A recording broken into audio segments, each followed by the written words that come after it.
Hi friends, today for Reader's Workshop, we're going to focus and think about what characters in our chapters or in our books say and what they do in order to help us learn more about them as a character. So I want you to think for a couple seconds about a person who you consider your best friend, okay? And if you were playing at the playground, for example, and you looked over and you saw your best friend being really upset, maybe they were crying or maybe they just didn't want to play with anyone else, um, think about maybe what happened in that situation to make them upset about something. So, what did somebody say to them or do to them in order to make them feel upset? All right. And if it's your best friend, then you probably know, right? Maybe somebody pushed them on the ground or said something that was not kind. You know that those things would upset that person. So, today you're going to think about what characters say and what characters do in order to help you learn more about the character as a person. So before we left for this nice little break, we read the first chapter of Days with Frog and Toad, which was called Tomorrow. And in that chapter, we learned that Frog and Toad were working on cleaning up their house because it was a big mess. So today I'm going to read you a piece of, or a section of the chapter called The Kite.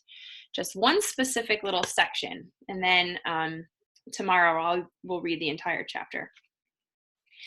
So as they're flying this kite, it won't get off the ground. They're having a really hard time getting the kite to fly in the sky. And so Toad is just tired of trying. He's about to give up. So as I read you this section, I want you to think about why. Why is Toad saying these things? Why is Toad feeling these things in this section of the chapter?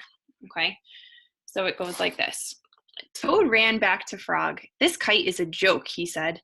"It will never get off the ground." "We have to make a third try," said Frog. "We wave the kite over your head and jump up and down. Perhaps that will make it fly."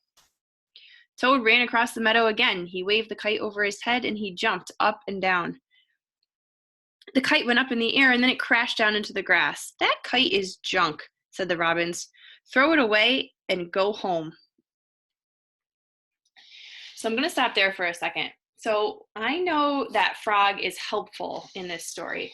So now I'm going to think about him and ask the same why question. Why do you think he's saying these things to Toad? He's saying, we have to make a third try.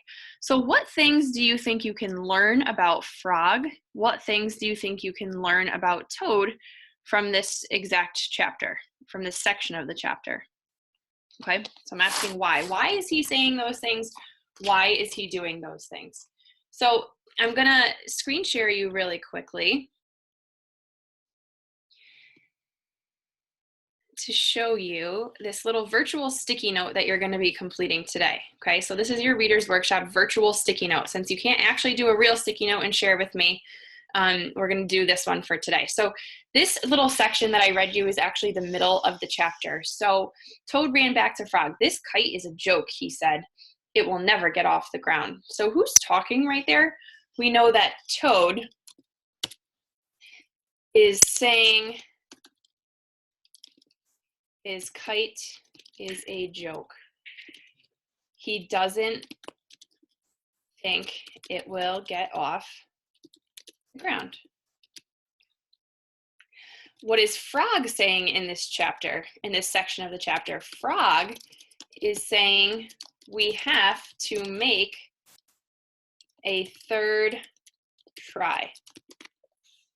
Okay, so in this specific section of the chapter, we can learn things about the characters based on what they're doing and what they're saying. So after that, Toad runs across the meadow and waves the kite over his head. He jumps up and down and he tries to get the kite to fly.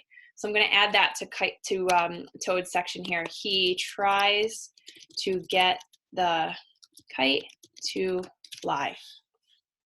Okay, and if I was going to keep going in the chapter, I would also work on the beginning of the chapter and the end of the chapter and add the same sort of information to those two sections. But I'm going to stop right there for now, and I want you to think. What do these things that Toad and Frog are saying and doing help us to learn about them as characters? So down here in this character trait box, I'm going to add some character trait words, right? So how could we describe Toad? We would say maybe that Toad is giving up, right? He's sort of not trying his best. He's worried that his kite isn't going to get off the ground, and so he's just quitting, right? So he's not, let's see how we could say this. Toad is not really ready to make the kite fly. So he's going to be, I would say, a quitter, right? Maybe that wouldn't be the nicest thing to call him, but he really is. He doesn't think the kite can fly, and he's like, I think we should just give up. So if we were going to describe Frog, we could say something like he's persistent. Persistent means that you want to just try over and over and over again until you get something right. Okay, so I would call Toad a quitter. He doesn't really want to keep going. And I would say that Frog is maybe persistent. He wants to keep trying until he gets it. So today, when you read your books, I want you to go in and I want you to think about the things that your character is saying and the things that your character is doing in order to help you figure out what character traits you could use to describe that character. Remember, it could be a person, it could be an animal, whatever the subject of the chapter is. And then you're going to fill out that virtual sticky note in Google Classroom and submit those to me as soon as you're finished. Happy reading.